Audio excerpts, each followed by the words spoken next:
New Orleans, so popular for ringing in the new year, but last night those sounds of celebration turned into screams as a driver in a pickup truck rammed into a crowd of people.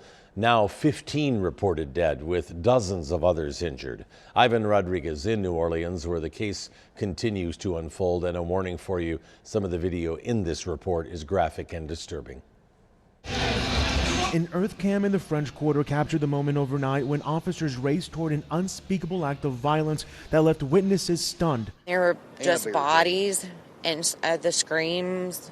I mean, you can't think about, unhear that. Investigators say a rented Ford pickup plowed through revelers, leaving several people dead or injured on Canal and Bourbon streets. The disfigurement and the bodies strewn, something you can't unsee, you'll never forget. The FBI says the attack appears to be an intentional act of terror. After hitting the crowd, he exited the vehicle and fired upon local law enforcement.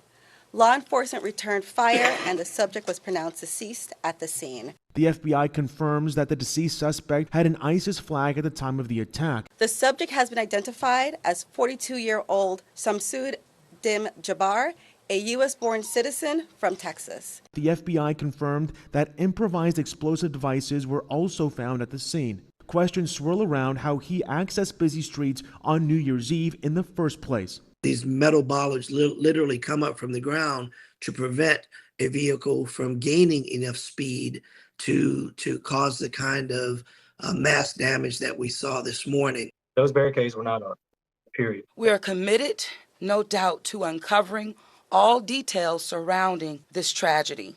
In New Orleans, I'm Ivan Rodriguez. And that suspect, now confirmed by the FBI as a veteran of the Army who was wearing military garb at the time of the attack. The mayor of New Orleans says, in fact, proper barricades were not installed. Some had failed. New ones were going to be put in place before the upcoming Super Bowl, but we're not there yet. Because of the attack, the college football playoff quarterfinal, the Sugar Bowl between Georgia and Notre Dame, has been postponed. It will be moved to tomorrow night in New Orleans.